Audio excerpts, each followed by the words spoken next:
What's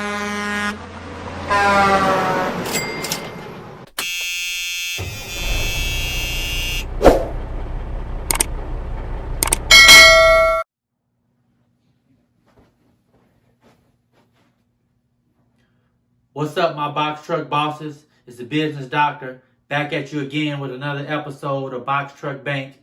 Well, today we'll be looking at the demand of box trucks in the market today. Today is October 5th, 2021, and it's starting to cool down a little bit. So remember, winter's coming. So as we look at this demand for box truck, it's really simple when you look at the theory of supply and demand. The supply or availability of box trucks is low right now. It's very difficult to purchase or buy a box truck. And this is reflected in the high demand for box trucks.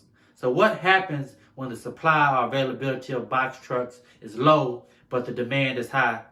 This results in an increase in price. A box truck that I bought last year in December is now $10,000 to $15,000 more than what it was last year.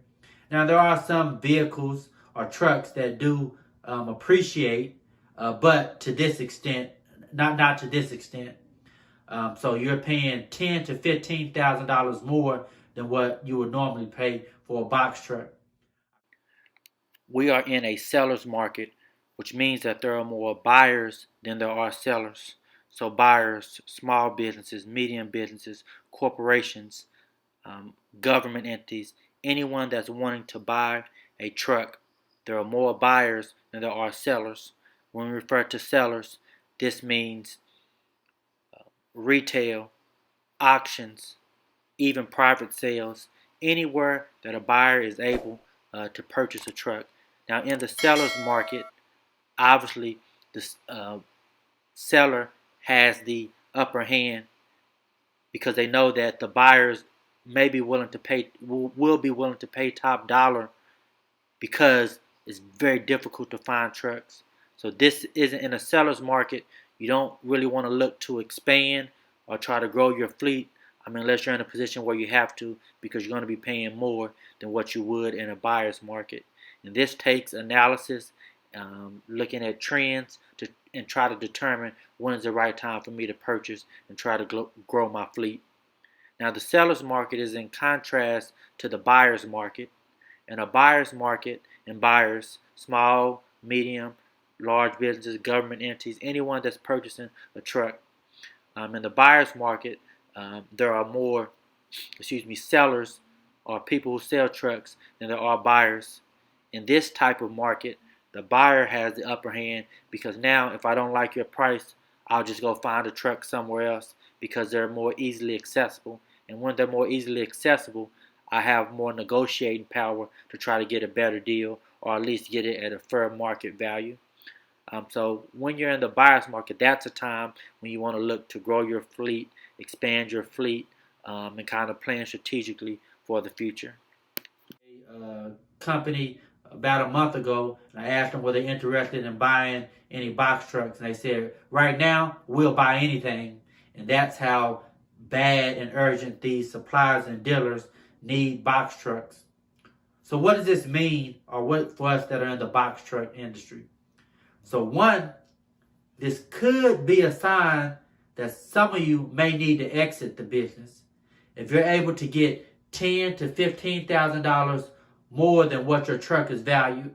So one, you're going to either come off $10,000 or $15,000, you're going to profit a minimum of $10,000 to $15,000. I would only really encourage this if you may be struggling right now. If maybe you had some mechanical repairs, if maybe your truck was down, if you weren't able to find a driver, and you may be upside down. Now, you need to take a little closer analysis to really see, okay, is this a point where I need to stick it out, or is this a time when I exit? Now, sometimes when you think about exiting a business, people think, I'm a failure, I failed. Remember, there are no losses in life, just lessons. So this could be a time for you to take that money you can profit, get right side up, pay off any debts you may have, regroup, and re-enter the box truck industry. Because no one really knows when the prices will go back to normal per se, or if they ever will. So these are some things you need to consider. One, is this a sign that I need to liquidate and exit the business? Or is this another sign for me to be a little bit more strategic? Most trucking businesses fail within the first year. And one of these reasons is because they're not strategic and they don't make decisions that adhere to what their long-term and even short-term goals are. What are your goals for your box truck business? Do you want to grow your fleet to 5, 10, 20, 50, 100? Do you want to just run a few box trucks and eventually go into semi, flatbed, heavy hauling, or other parts of trucking? But this is for you to determine what are my long-term goals, well, short and long-term goals. Once you determine that, that'll kind of inform how you need to move within the industry. So we know that what in box trucks you can do, contracts, delivering mail. You can get into government contracting. You can get into dedicated lanes. You can look into, local supplies or even working with Amazon. But you have to determine what works for you. Remember, we have our monthly box truck Zoom meets where you're able to ask me one-on-one questions you may have and insights, or to really, if you want to sit down and kind of project what the future looks like for me and how I can get there. So remember, you can email us at boxtruckbank@gmail.com. So anywho, as we think about this box truck supply and demand, how box trucks are in dire need, and along with all other vehicles as well, we also need to think about how is this going to affect us going forward.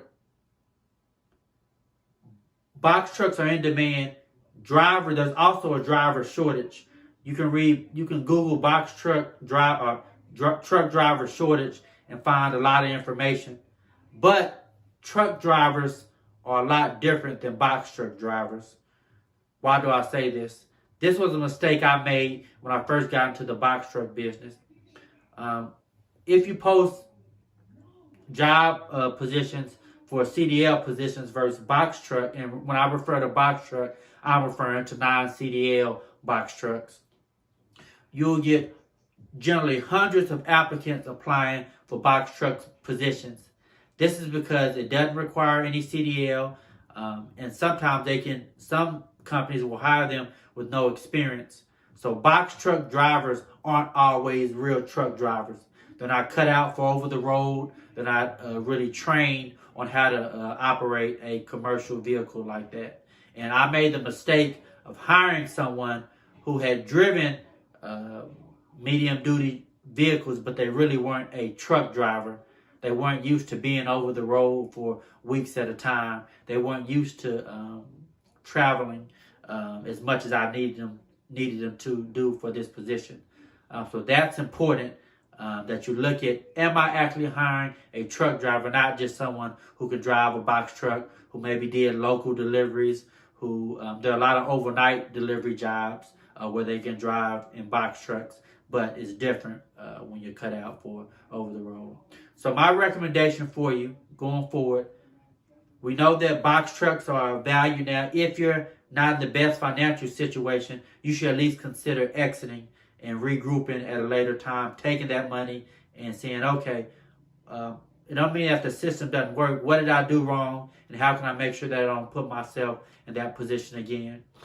Secondly, you need to make sure that you hiring the right type of drivers. With the shortage of drivers, you don't just want to throw anyone in your truck because it'll cost you more in the long run rather than just throwing someone in your truck.